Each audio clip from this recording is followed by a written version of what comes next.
Vamos a hablar ahora con el licenciado en Relaciones Internacionales, lo tenemos en línea, Alejandro Laurnagaray. Hola Alejandro, quien te saluda, Luciano Barroso, ¿cómo estás? ¿Qué tal, Luciano? Un gusto saludarte, un placer charlar con vos y la gente de Viedma y bueno, gracias por llamar.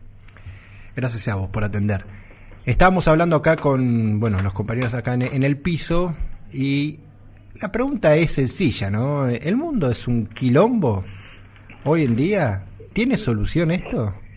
Y sería una forma de decirlo, ¿no? Bastante coloquial, pero sí, el mundo se está reacomodando, ¿no? Estamos viendo cambios estructurales en el sistema internacional, esto ya en términos más de las relaciones internacionales. Estamos yendo de un sistema unipolar, un breve momento unipolar de la década de los 90, hacia un siglo XXI, una primera mitad del siglo XXI multipolar, donde, hay poderes que ascienden, otros que decaen. Perdón, me estoy escuchando mucho yo el retorno. ¿Será mío o de ustedes la radio? Ahí le preguntamos a la operadora si el retorno... Puede ser, ¿eh? ¿Estás en altavoz? No. A ver... Hola. ¿Ahí se escucha bien? Sí, no importa. Sí, el retorno. El retorno. El mundo se está reacomodando, los poderes, Estados Unidos, fundamentalmente, que es ahora el que establece distintas medidas en el comercio internacional, de ser el primer poder mundial, está decayendo hacia ser uno de los grandes poderes.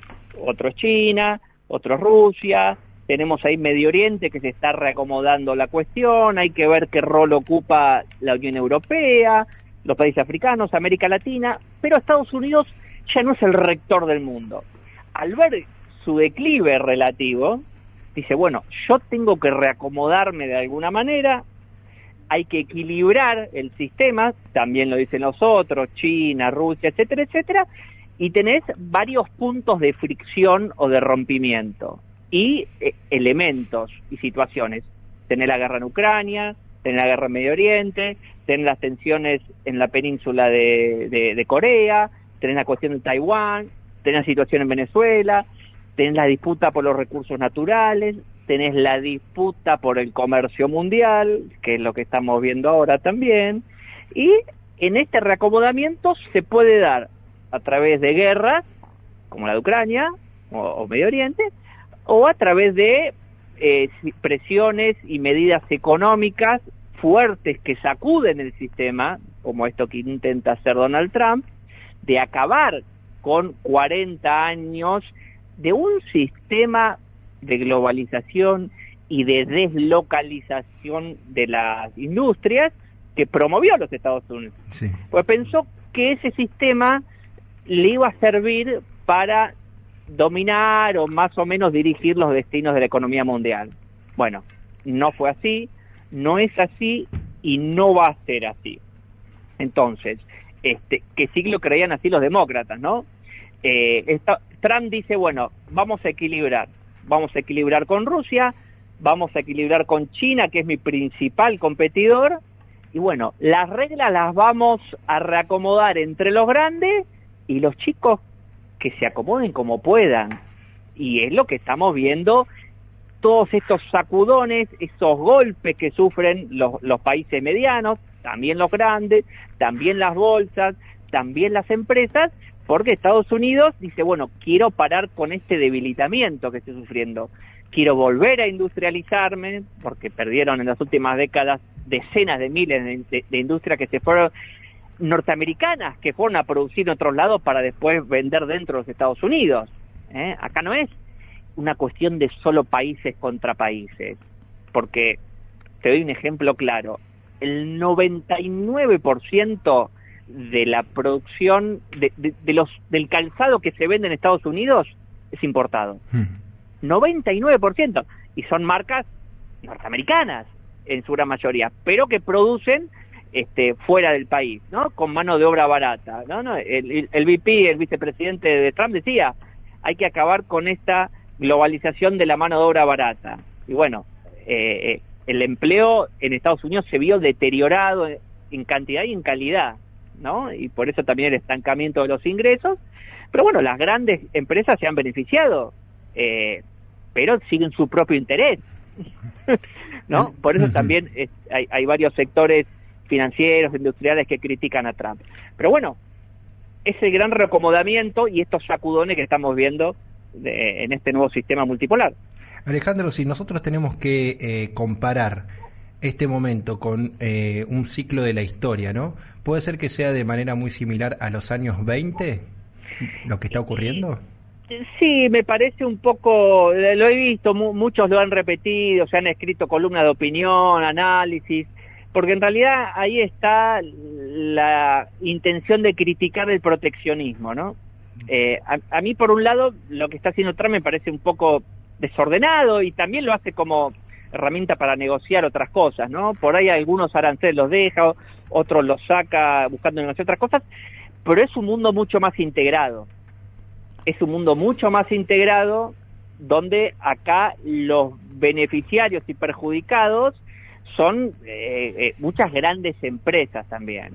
Y en ese momento, en realidad los años 30, ¿no? Después de la crisis, después del crack del 29, ahí vino la cuestión arancelaria.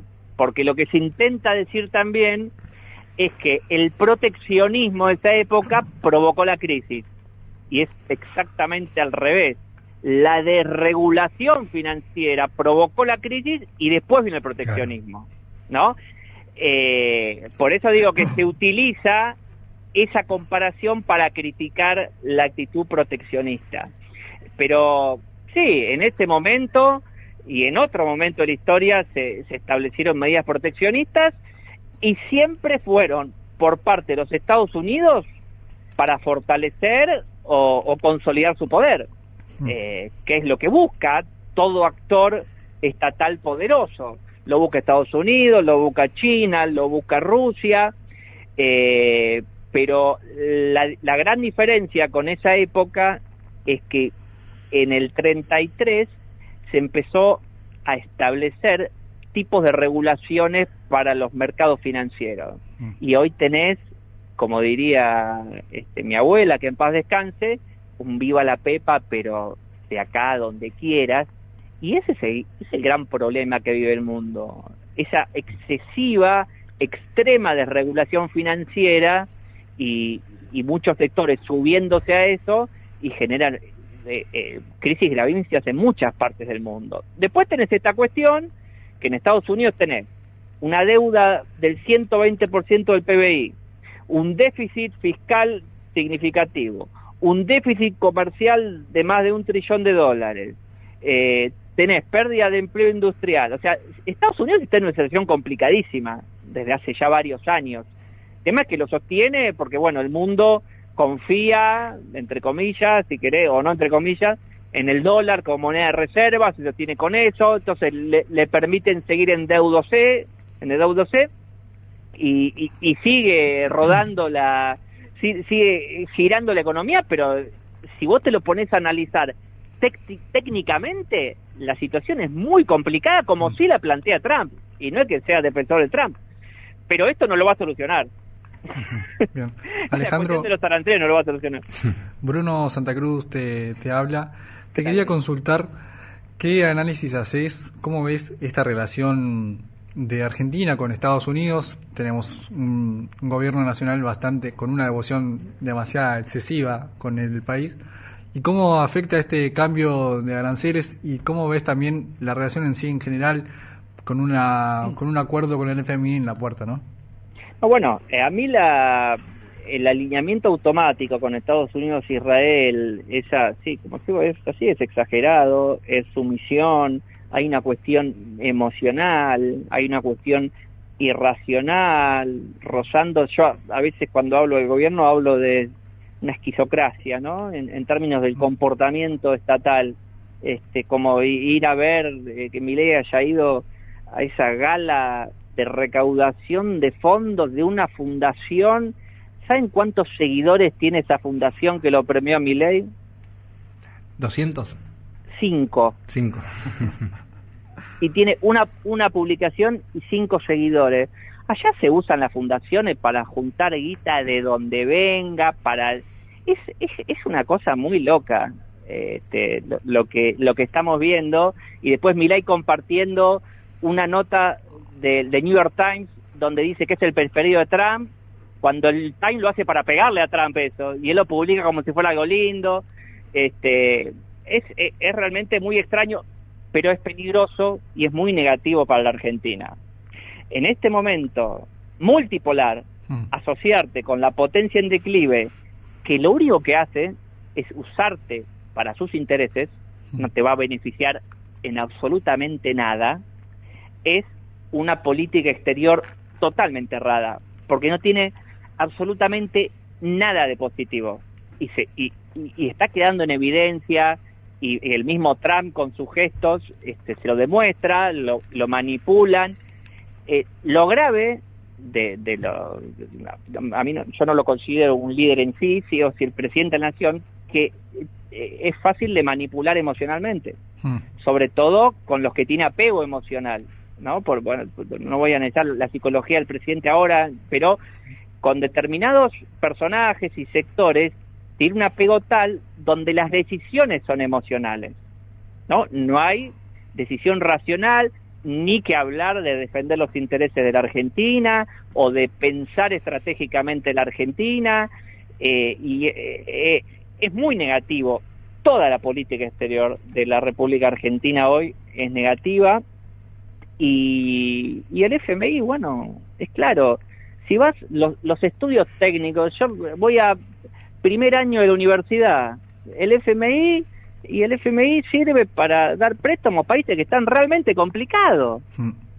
No es que vas al FMI porque, bueno, quiero fortalecer. No, estás en el horno, vas al FMI en medio de una situación internacional también que está complicadísima. Como decías recién al principio, es un quilombo, sí lo es.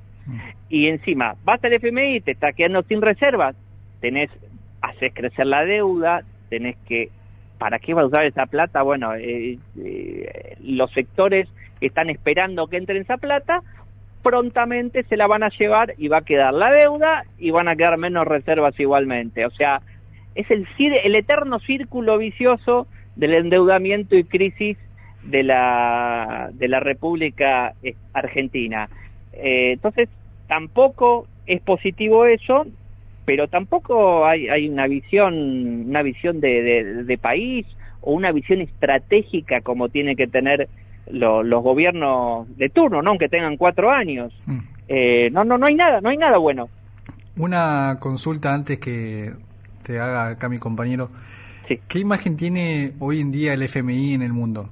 Porque en algún momento, en los 90 más o menos, 90, 2000, tenía una buena imagen, o había cierta arrogancia en que el FMI esté dentro del país, o no sé si arrogancia es la palabra, pero buena imagen, vamos a dejarlo así. Hoy, sí. ¿Cómo está en el mundo? ¿Tiene muchos préstamos en el mundo, o cómo llega hacia el resto de los países? Mira, en los países deudores, generalmente la mayor parte de la sociedad tiene una visión negativa, porque ha experimentado los resultados de los planes del FMI acordados con los gobiernos, y nunca han sido buenos. Y en los países, los accionistas mayoritarios, bueno, la gente ni siquiera le da bolilla al FMI porque no tiene incidencia en la economía interna. En Estados Unidos, el presidente norteamericano, ¿qué hizo el FMI? No sabe, pues no importa, porque no hay una incidencia en la economía interna, ¿no? La visión negativa está en los países deudores, ¿no? Que son los que sufren las políticas. Y después vos tenés, que ahí tenemos la visión por ahí de lo que yo veo que es una esquizofrenia, el mayor deudor del FMI es la Argentina, ¿no?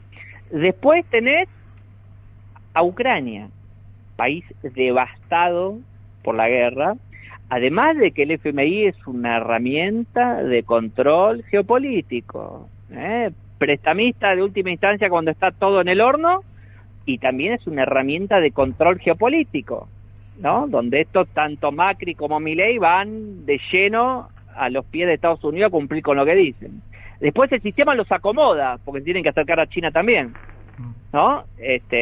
Macri en su momento fue a visitar la tumba de Mao, están las fotos, y Milei que está ahí, que se niega, pero no le quedó otra que acercarse a China. Eso se llama cuando el sistema internacional y los grandes poderes acomodan el comportamiento de los más chicos, ¿no? Entonces ahí está tensionado la Argentina de hacerse sumiso a lo que quiere Estados Unidos, pero tampoco puede desprenderse totalmente de China. Y después tenés, o sea, Argentina, Ucrania, Ecuador y después 4 o 5 países africanos que también están en el horno.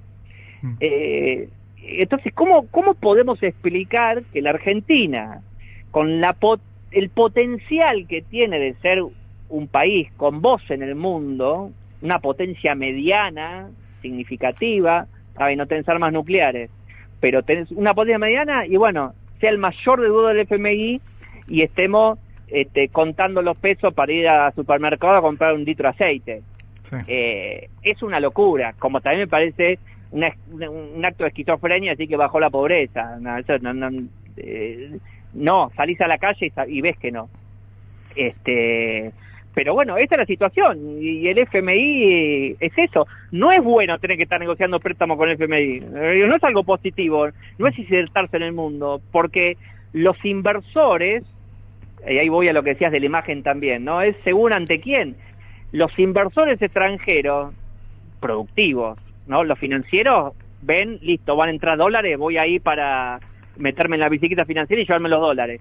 Pero una inversión productivo que está viendo que estás en el FMI porque está complicadísimo, dice, y no sé si voy a invertir ahí, ¿cómo está la situación? ¿No? Y bueno, es lo que está pasando. No hay inversión, solo hay inversión para llevarte minerales, litio, oro, hidrocarburos, pero producir acá y empleo industrial, olvídate. Además de que se están matando Estados Unidos y China por atraerlos, y otros, ¿no? O sea, hay que tener una visión del contexto internacional para pensar una estrategia nacional. Y hoy este gobierno no la tiene ni entiende de política internacional. Ni entienden. Alejandro, te retrotraigo un poco al 2 de abril, el discurso que obviamente todos tomamos conocimiento del presidente. ¿Qué consecuencias diplomáticas ves en el corto plazo y si estás de acuerdo con la inacción de Cancillería en esta aparente estrategia que tiene el gobierno? Bueno, la estrategia del gobierno es la no estrategia, la inacción, el no hacer nada, y cuando vos no haces nada, avanzan los otros, ¿no? Los otros, los contrarios, con los que tenés una disputa. Está bien, no querés llamarlo enemigo, no lo llamés enemigo, pero tenés una obligación con la política de Estado de Malvinas de seguir reclamando y de no hacer desastres como hizo el presidente en el 2 de abril, llamando malvinenses a los extranjeros que están ocupando las islas, y decir que bueno, que vote con los pies argentinos. Es una locura. Vuelvo, esto es una esquizocracia, ¿no? Más, por supuesto que lo que dijo el presidente beneficia al Reino Unido, y ahí hay que ver si fue un error o no. Hay que ver si fue un error o no, ¿no? Porque se ha mostrado abiertamente a beneficiar a intereses extranjeros por sobre lo de Argentina, además de la admiración por Thatcher. Bueno, ahí tenés otro punto que sigue mellando o mostrando al presidente tal cual es, y por eso está subiendo su imagen negativa, que ya superó la positiva, y bueno, va a ser lo mismo que le pasó a Macri, que hoy sigue siendo el líder con peor imagen, político con peor imagen, y bueno, este hombre o este chico va camino a eso, y por supuesto que daña la política exterior de Malvinas, la posición de la Argentina, y lo que no estamos viendo de lo que puedan estar haciendo o negociando o permitiendo por parte de los británicos, y además el destrato a los veteranos, una falta de respeto total a la historia argentina, al ser argentino, al reclamo de Malvinas, y repito, sin entender la importancia estratégica y geopolítica de las Malvinas.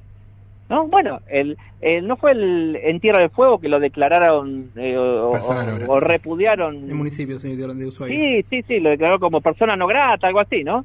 Sí. Pero sí, como mínimo. Es una locura lo que estamos viendo, es irracional y es esquizofrénico, porque es un accionar gubernamental totalmente alejado de la realidad, de lo que debe ser un gobierno argentino, siguiendo las políticas de Estado y alineándose, repito, asumiendo una posición de dependencia y entregando la historia, la cultura, el capital argentino y el potencial y el poder que tenemos como país. Y bueno, ¿no te llamó la atención la inacción posterior? ¿No te llamó la atención la inacción posterior de Cancillería de no emitir ningún comunicado aclaratorio ni nada al respecto?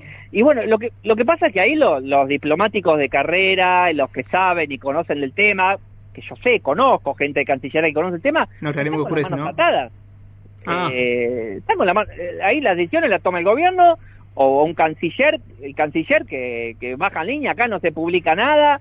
3 o 4 que metió el gobierno ahí en Cancillería a manejar los hilos y la decisión de publicar un comunicado se toma arriba, no la toman el departamento de Malvinas o los especialistas en Malvinas, ¿no? Lo que publica o deja de publicar lo toma el canciller o por orden del gobierno. Es horrible lo que deben estar sufriendo, bueno, todos los argentinos sufriendo, pero lo que está adentro de Cancillería, ver este desastre en términos de política exterior y con relación a Malvinas, bueno, es tremendo, como lo estamos viviendo todos los argentinos realmente de bien, que queremos nuestro país y que valoramos la historia, nuestra identidad, y que sabemos que las Malvinas son argentinas y que están ocupadas por los británicos y que hay que sentarse a negociar por esta disputa de soberanía porque sabemos que son nuestras. Te hago una pregunta, una nimiedad. ¿Tu segundo apellido es de Urquiza? ¿Algo que ver con...? Sí, sexta generación. sí, totalmente. Mira. Estamos hablando con Alejandro Laurnagaray, licenciado en Relaciones Internacionales, profesor universitario también. Alejandro, para ir terminando un poco el tema que veníamos hablando, Argentina tomó una política internacional al haber iniciado el gobierno de haber salido de los BRICS, ¿no? Y ahora con estos aranceles del 10% es a nivel internacional, a nivel comercial o como fuera, es totalmente desacertado. ¿Qué podría llegar a impactar esto en los próximos años a nivel financiero, económico, en el mundo, no? No, es que no haber ingresado a los BRICS fue un error estratégico. A ver, digo, no tienen visión de lo que es el sistema internacional. Ese alineamiento con Estados Unidos, vamos a pagar las consecuencias negativas de eso en los próximos años, pero cuando termine este gobierno, porque este gobierno es de un solo cartucho, como lo fue, como vienen siendo los últimos, no los últimos 3 gobiernos fueron de un solo cartucho, este gobierno no va a reelegir, porque la situación se va a ir agravando, y la política exterior, a ver, vos tenés los dilemas, ¿no? ¿Vas a ser un país autónomo o un país dependiente? Elegís ser un país dependiente. ¿Te vas a alinear con una política latinoamericanista o panamericanista, que es la visión de Estados Unidos? La visión de Estados Unidos. ¿Abrazás el mundo multipolar que ya está o seguís con una visión de que Occidente es el centro del mundo? Yo digo, estos chicos no entienden nada de lo que está pasando. Incluso Trump y líderes occidentales entienden y dicen, ya es otro mundo. Y sigue con la foto, bueno, mirá la fotito de perfil de Twitter, el muro de Berlín. Ya cambió el mundo como 3 veces. Es una locura lo que estamos viendo. Y por supuesto que estamos pagando y vamos a seguir pagando las consecuencias de esa falta de visión. Yo tengo una página web personal, la gente lo encuentra. La frase de cabecera es esa: hay una transición hegemónica en el mundo y los países que sepan observar y aprovechar las oportunidades, como es ingresar a los BRICS y no terminar en el FMI, que es el paso opuesto. Si entrabas a los BRICS, que incluso Estados Unidos, bueno, no hay blancos o negros en las relaciones internacionales, no hay blancos o negros. Vos podés negociar algunas cosas, otras ceder y buscar cierta autonomía, ¿no? Está abierto. Pero estos muchachos no saben nada, no entienden nada, actúan por emoción, ven el mundo como blanco y negro y se la van a estrellar en el negro. Y no fuiste a los BRICS, no entraste a los BRICS y terminaste en el FMI.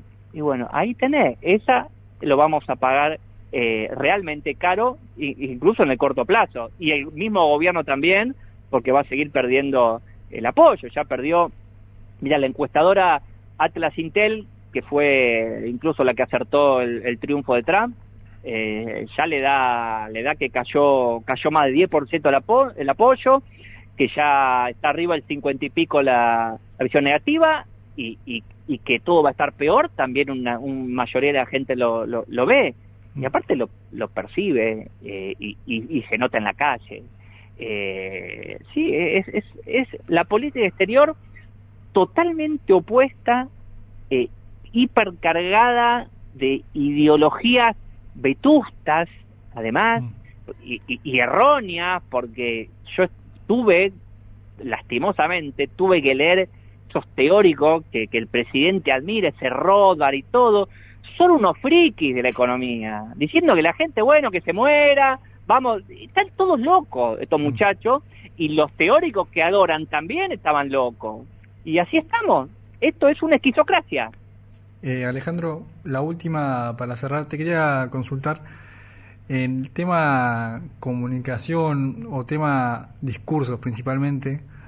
¿Qué análisis haces o cómo ves el resto de los países en la parte occidental? Que creo que hay un común denominador del discurso de odio. Sí. ¿Estás de acuerdo con esto? Y si estás de acuerdo, o en caso de que no lo estés, ¿por qué decís que surgió? ¿Cómo fue que se propagó todo eso?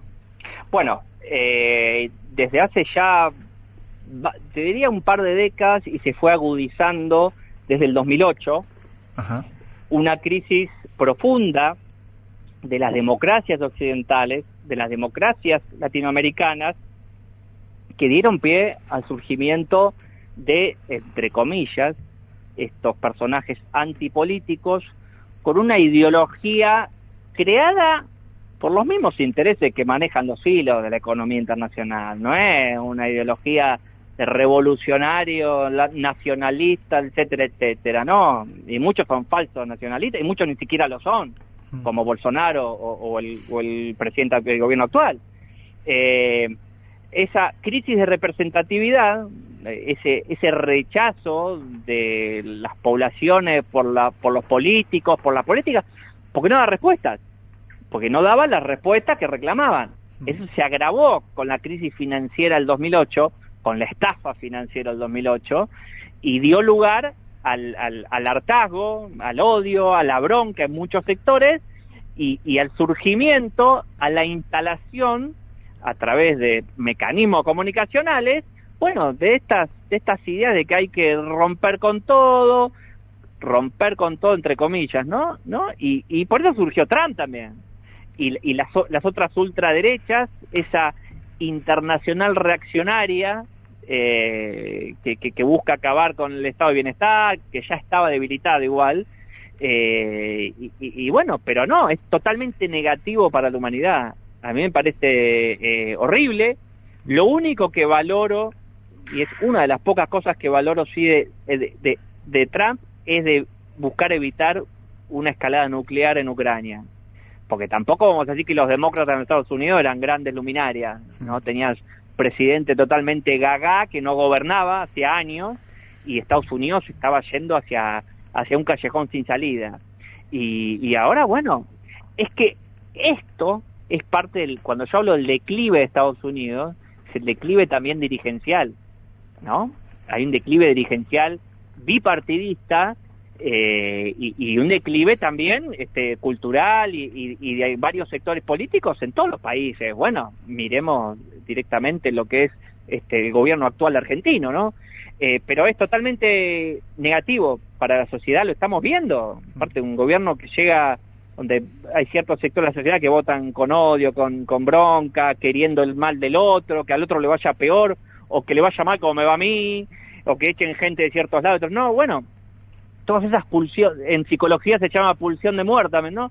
Y bueno, todo eso genera un deterioro, y es lo que estamos viendo. Sumale a la ultraderecha en Israel también, además de la guerra y lo que están haciendo, los conflictos internos que hay.